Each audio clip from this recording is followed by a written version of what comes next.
कहानी शुरू होती है और हम फिल्म के मेन कैरेक्टर अनीता नीडी को देखते हैं, जो कि एक पागल खाने के अंदर मौजूद होती है। नीडी का बिहेवियर बिल्कुल नॉर्मल नहीं होता, वो बहुत एग्रेसिव होती है। इसी पागल खाने की एक नर्स नीडी के पास आती है और उसे खाना खाने का कहती है, लेकिन जवाब में नीडी उस नर्स को मारना शुरू कर देती है और उसके मुंह पर स्पिट भी करती है, यानी कि उसके मुंह पर थूकती है। और नीडी को सजा के तौर पर एक अंधेरे वाले ऊंचे कमरे में बंद कर दिया जाता है। यहाँ पर अनीता नीडी अपने पास्ट के बारे में सोच रही होती है। उसे अपनी पिछली तमाम लाइफ याद आती है। वो अपनी बेस्ट फ्रेंड जेनिफर के बारे में भी सोचती है। जेनिफर और नीडी बहुत अच्छे दोस्त होते हैं। अब कहानी पास्ट में चली जाती है और यहाँ पर हम एक गांव डेविल्स केटल को देखते हैं और ये दोनों इसी गांव से बिलोंग करती हैं। बेसिकली इस शहर का नाम एक झरने की वजह से पड़ा था। इस झरने का गिरने वाला तमाम पानी एक होल के अंदर चला जाया करता था और किसी को आज तक मालूम नहीं हुआ था कि इस होल में जाने वाला पानी आखिरकार जाता कहाँ है। इसी मकसद के लिए बहुत से साइंटिस्ट, रिसर्चर्स और कॉमन लोग भी इसको मालूम करने की कोशिश करते हैं, लेकिन सब नाकाम रहते हैं। अब हम अपनी मेन स्टोरी की तरफ वापस आ जाते हैं। जेनिफर अपने कॉलेज की बहुत मशहूर, खूबसूरत, पॉपुलर और नाइस लड़की मानी जाती है, जबकि दूसरी तरफ अनीता नीडी अपनी बेस्ट फ्रेंड से बिल्कुल अलग होती है। ये दोनों आपस में बेस्ट फ्रेंड तो हैं, लेकिन बाय नेचर या ट्रेड्स के मुताबिक ये दोनों एक दूसरे से बिल्कुल अलग हैं। जेनिफर तो बहुत फेमस है, लेकिन नीडी काफी शाय और बिल्कुल भी फेमस नहीं होता, ना ही जेनिफर की तरह खूबसूरत। नीडी का एक बॉयफ्रेंड भी होता है जिसका नाम चिप है, लेकिन नीडी अपने बॉयफ्रेंड से ज्यादा अपनी फ्रेंड जेनिफर को फोकियत देती है, जिसकी मिसाल ये है कि जब जेनिफर नीडी को कहती है कि रात को हम एक लोकल बार में चलेंगे, वहां पर एक बैंड परफॉर्म करने वाला है, हमें बहुत मजा आने वाला है, तो नीडी जेनिफर को वैल्यू देती है, ना कि अपने बॉयफ्रेंड को, और अब वो उस बार में चले जाते हैं। इस पार्टी में जेनिफर एक बैंड परफॉर्मर निकोलाई की तरफ अट्रैक्ट हो जाती है। वो उसे पसंद करने लगती है और वो उसे ड्रिंक की भी ऑफर कर। जब जेनिफर निकोलाई के लिए ड्रिंक लेने के लिए जाती है तो निकोलाई अपने किसी दोस्त से जेनिफर के मुतालिक कुछ बातें करता है, जिनको नीडी सुन लेती है और नीडी को उसकी की गई बातें बिल्कुल पसंद नहीं आती। नीडी ये बातें जेनिफर को बताती है, लेकिन जेनिफर उनको नजरअंदाज कर देती है और कहती है कि इग्नोर इट। अब बैंड की परफॉर्मेंस शुरू हो जाती है,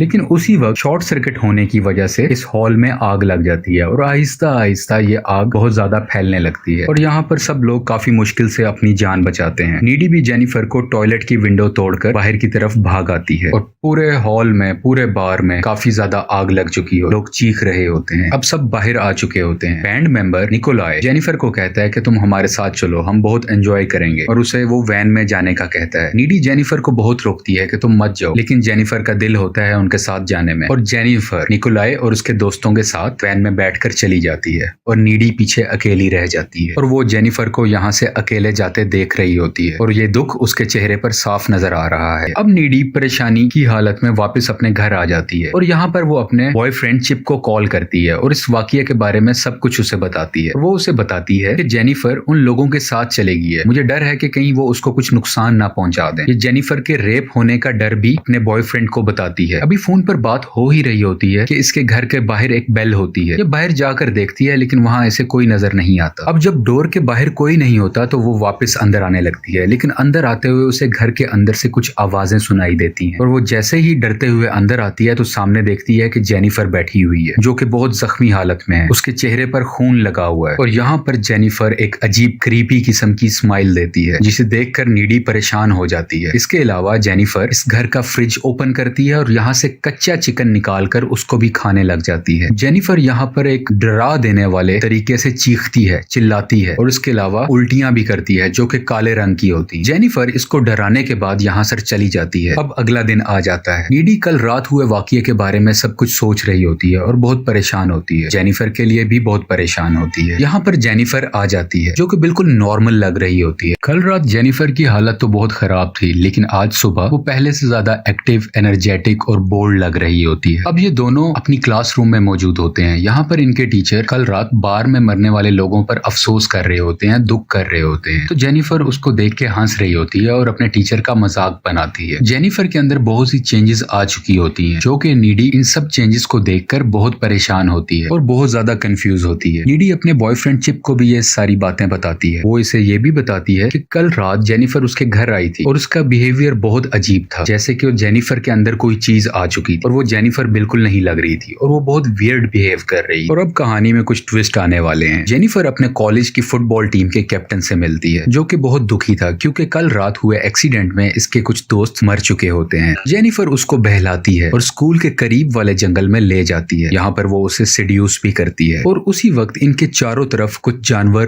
परिंदे इकट्ठे हो जाते हैं जो इनको देखने लगते हैं। यह बहुत अजीब मंजर है और उसी वक्त जेनिफर का चेहरा बदल जाता है। उसके दांत बड़े से हो जाते हैं जैसे कोई ईवल उसके अंदर आ गया हो और वो अपने साथ मौजूद फुटबॉल कैप्टन को मार देती है। मरते हुए ये फुटबॉल कैप्टन चीखा होता है जिस चीख की आवाज कॉलेज के प्रोफेसर ने सुन ली होती है और इस चीख को सुनते हुए कॉलेज के प्रोफेसर उधर आते हैं जहाँ पर वो प्रोफेसर इसकी कटी और फटी हुई लाश को देखते हैं। नीडी और जेनिफर फोन पर बात कर रहे होते हैं। नीडी बहुत दुखी है क्योंकि बहुत कम वक्त में इनके शहर में बहुत सी अमवात हुई हैं, बहुत से लोग मरे हैं, लेकिन जेनिफर उसे कहती है कि तुम चिल करो और मूव ऑन करो। इसके अलावा हम यहाँ पर यह भी देखते हैं कि जेनिफर लाइटर से अपनी जुबान पर आग लगा रही होती है लेकिन उसकी जुबान को जरा भी नुकसान नहीं पहुंचता और जेनिफर नीडी को कहती है कि आई एम गॉड, मैं खुदा। और आहिस्ता आहिस्ता अब 1 महीने का वक्त गुजर चुका है। अब जेनिफर बहुत थकी हुई लगती है, बीमार लगती है, टायर्ड लगती है। अब ये बिल्कुल पहले जैसी एक्टिव और एनर्जेटिक नहीं रही। अब हम देखते हैं कि एक स्टूडेंट जेनिफर को सिनेमा जाने की ऑफर करता है कि हम वहां पर बहुत एंजॉय करेंगे, लेकिन जेनिफर उसे इनकार कर देती है और कहती है कि हम रात को मिल सकते हैं। और वो उसे एक ऐसे घर में बुलाती है जिसका कंस्ट्रक्शन का काम हो रहा होता है। अभी वो घर मुकम्मल तौर पर नहीं बना होता। अब रात का वक्त आ जाता है और जब जेनिफर उस लड़के से बात कर रही होती है तो उसकी आंखों का रंग बदलने लगता है। वो लड़का इसकी आंखें देख के डर जाता है कि उसी वक्त जेनिफर उस लड़के को भी मार देती है और इसके जिस्म से उसकी बोटियां निकाल कर खाने लगती है, यानी कि इसके जिस्म को कच्चा खाने लगती है। दूसरी तरफ नीडी अपने दोस्त के साथ होती है, अपने लवर के साथ होती है। उसको जेनिफर के मुताल्लिक रौने ख्वाब आते हैं, उसे ख्यालात आते हैं कि जैसे जेनिफर किसी मुश्किल में है और वो उसी वक्त अपने घर से भाग के बाहर निकल आती है। वो अभी रोड पे होती है कि सामने से जेनिफर आ जाती है जो खून में लथपथ होती है। इसके अलावा जेनिफर नीडी की कार की विंडशील्ड यानी कि उसके शीशे पर भी जंप करती है। नीडी बहुत डर जाती है, घबरा जाती है। खैर नीडी वहां से भागकर अपने घर आ जाती है। जैसे ही नीडी अपने बेड पर सोने जा रही होती है तो वहां पे वो जेनिफर को देखती है जो बिल्कुल नॉर्मल हालत में होती है। नीडी बहुत कंफ्यूज हो जाती है। नीडी कुछ नहीं समझ पा रही होती कि ये क्या हो रहा है और वो जेनिफर को कहती है कि तुम यहाँ से चली जाओ, लेकिन जेनिफर कहती है कि तुम परेशान मत हो, हम दोनों बेस्ट फ्रेंड्स हैं और मैं तुम्हें सब कुछ सच बताऊंगी कि उस रात को क्या हुआ। ये उसी रात की बात कर रही होती है जिस दिन उस बार में आग लगी होती है, क्योंकि नीडी ने जेनिफर को एक भयानक रूप में भी देखा होता है और एक नॉर्मल रूप में। तो नीडी कहती है कि मैं सच जानूं और जेनिफर सब बातें बताने लगती है। जेनिफर बताती है कि उस रात जब मैं उस बैंड के लड़कों के साथ वैन में बैठकर गई तो वो मुझे झरने के पास ले गए थे। निकोलाय जो बैंड का मेंबर था और उसके तमाम दोस्त बेसिकली शैतान को पूजा करते थे और वो ये सब इसलिए कर रहे थे ताकि वो अपने म्यूजिकल कैरियर में सक्सेस पा सके। उन्होंने मुझसे पूछा था कि क्या तुम वर्जिन हो, तो मैंने उन्हें कहा था कि हाँ। तो बेसिकली उन्होंने मुझे मारकर शैतान को सेक्रीफाइस करना था ताकि उनको कामयाबी मिल सके। ये बैंड काला जादू बेसिकली कर रहा था। निकोलाय जो बैंड मेंबर था उसने जेनिफर को चाकू मारकर उसी झरने में फेंक दिया होता है। यहाँ पर एक और बात भी पता चलती है कि जेनिफर असल में वर्जिन नहीं होती, जिस वजह से वो जिंदा बच जाती है, लेकिन जिंदा बचने के बाद वो नॉर्मल नहीं रहती, उस पे ईवल पोजेस कर लेता है, शैतान उस पर हावी हो जाता है। मैं एक चीज क्लियर करता चलूं, वो बैंड मेंबर्स इस सेक्रीफाइस के बाद वो भी फेमस हो गए और जेनिफर भी जिंदा बच गई, लेकिन उस पर शैतान हावी हो गया। और वो ये भी बताती है कि जब वो जागी तो उसे बहुत भूख लग रही थी और भूख की हालत में मैं तुम्हारे घर भी आई थी, क्योंकि तुम मेरी बेस्ट फ्रेंड हो तो मैं तुम्हें कभी भी नुकसान नहीं पहुंचा सकती, इसलिए मैं उस रात तुम्हारे घर आई और फ्रिज खोल के कच्चा चिकन खाने लग गई। जेनिफर अपनी दोस्त को ये भी बताती है कि जब वो किसी इंसान को खा लेती है और उसका पेट फुल होता है तो उसके अंदर एक्स्ट्रा पावर्स आ जाती हैं और वो इस बात को अपना हाथ काट कर शो भी करती है। वो अपने हाथ को काटती है तो उसका हाथ फौरन से खुद ही हील हो जाता है। जेनिफर के पास अब शैतानी ताकतें हैं। ये सब सुनकर, देखकर और जानकर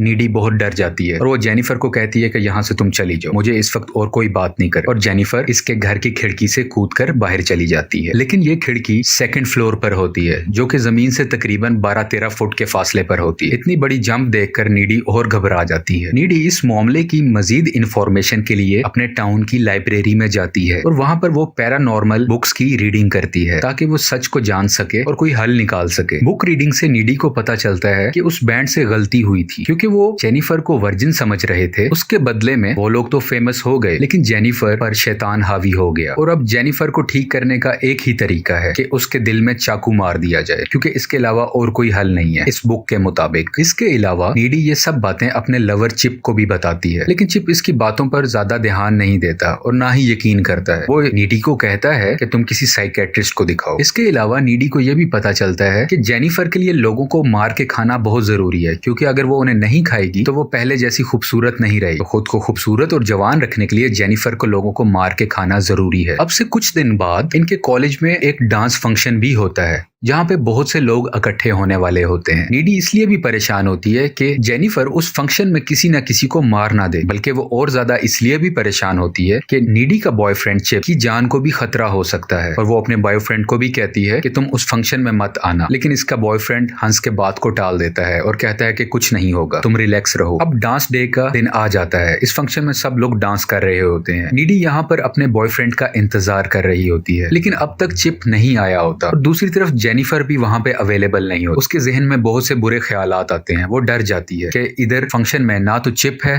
ना ही जेनिफर, और इस परेशानी की हालत में वो उस फंक्शन से भागकर घर की तरफ आती है। नीडी को चिप के घर से पता चलता है कि वो अभी ही कुछ देर पहले वॉक करता हुआ कॉलेज फंक्शन अटेंड करने के लिए गया है और नीडी भी परेशानी की हालत में उसी तरफ भागना शुरू कर देती है। दूसरी तरफ चिप को रास्ते में जाते हुए दिखाया जा रहा होता है जहाँ पर जेनिफर इससे मिलती है और जेनिफर चिप को गुमराह करती है कि नीडी का किसी और के साथ अफेयर था और यही वजह है कि वो तुम्हें ज्यादा इंपॉर्टेंस नहीं देती। और इनके दरमियान और भी बहुत सी बातें होती रहती हैं। बातों बातों के दरमियान ये इसे एक खंडर की तरफ ले जाती है। जेनिफर का हमेशा से तरीका रहा होता है कि पहले वो किसी को सिड्यूस करती है और फिर उसे मार देती है। जेनिफर चिप के करीब जा ही रही होती है कि चिप उसे रोक देता है क्योंकि वो नीडी से प्यार करता है और वो नहीं चाहता कि कोई और लड़की उसके करीब आए। इस चीज को देखते हुए जेनिफर को बहुत गुस्सा आ जाता है और वो गुस्से में चिप पर अटैक कर देती है, उस पर हमला कर देती है। जेनिफर का ये रूप बिल्कुल शैतानी है। दूसरी तरफ हम देखते हैं कि नीडी इन दोनों की तलाश में भी वहां पहुंच जाती है। नीडी देखती है कि जेनिफर उसके लवर के गले पर काट रही होती है, उसको मारने की कोशिश कर रही होती है और ये बिल्कुल खून से भरी होती है, लेकिन नीडी भी उधर कूद जाती है और अपने लवर को बचाने की कोशिश करती है।